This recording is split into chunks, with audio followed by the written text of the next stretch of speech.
Hi, I'm Jewel Sieber, and I would like to share with you one of my favorite tools for being calm, creating patience, and just more ease in my life. There are things that stress me out. There are moments when I get frustrated, moments when I just get turned, that fight, flight, the stress moment.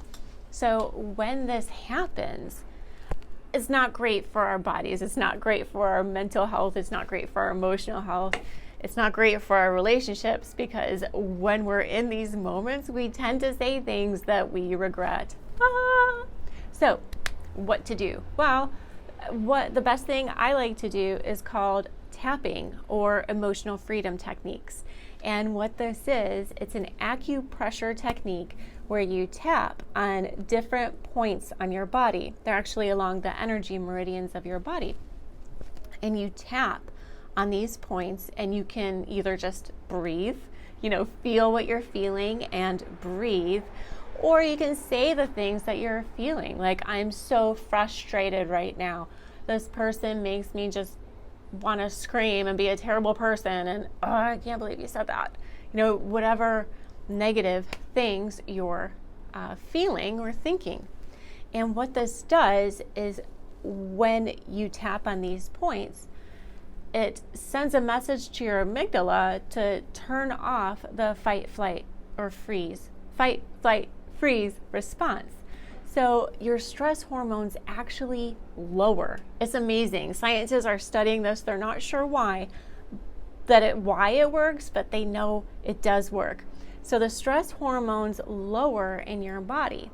And what this does is it allows your brain to create new neural pathways.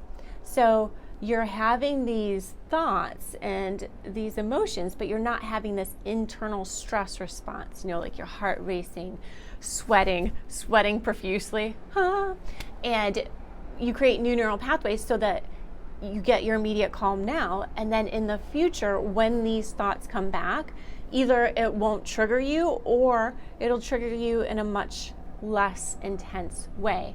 And of course, the more you do it, the stronger these calm connections become. So it's an amazing tool. Highly recommend it. Now, a couple tips to help you get started. When you do this, there are many points, but I want to show you the points that I use most often. So there's the karate chop point. That's like, imagine you're hitting a piece of wood, like karate chop style, so on the palm of your hand.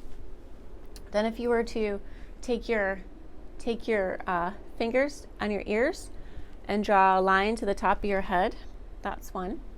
And then inside your eyebrows here, I tap on both of them at the same time. And then here in your temple. And here under your eye on the orbital bone, not in the part that hurts, but on the orbital bone itself.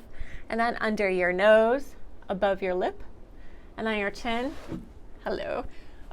See where your bump on your chin kind of goes out? So down on that part.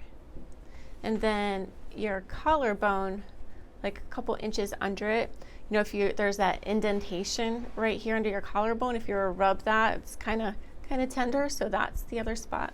And then here on your side, whoops, I'm sitting on a bench. I broke the bench right before I started. But if you go under your arm, it's like where your bra strap is for ladies. So tap right there on the side. I kind of feel like a monkey when I'm doing this. So those are the tapping points that I typically use. And you can tap on either side. It doesn't matter. You can tap on both sides. Whatever you're feeling like doing, do that. And you also don't want to tap too hard. So I always say there's no correlation between how hard you tap and the results that you get. Just a light touch will do. It shouldn't hurt. And let's see, there's one more thing. Oh, okay, so this is a question that people ask all the time. Why am I saying these terrible, awful things when I tap? Like, aren't I supposed to stay positive and only say good things, because I'm going to draw bad things to myself if I say, like, oh, I hate this person, everything's duty in my life, right? Well, Okay, but not in tapping. So in tapping, you want to say all the bad things bad. I don't think no feelings are bad. That's because by saying them and feeling it, not filtering, but feeling these feelings and bringing them to the surface, that's how we tap them out. That's how we reduce the stress hormones around them and rewire our brain to not get impacted like that in the future. So I always use the analogy, you don't wax a dirty floor. You need to mop the floor first. So you tap on the things that are dirty in your floor, all your dirty laundry. I don't know, we're using a lot of weird analogies here. But you tap on that dirty floor, and then you can say a positive round of tapping. Then you can say all the good things. So that's what we do. Mop the floor, then wax it. Do you hear that bird? It's so pretty. Then how long do you have to tap? Y'all, this is up to you. So I will tap sometimes for a minute. I will tap for sometimes 30 seconds. And then sometimes I will tap for a good hour. Not just straight tapping, but like working with a coach.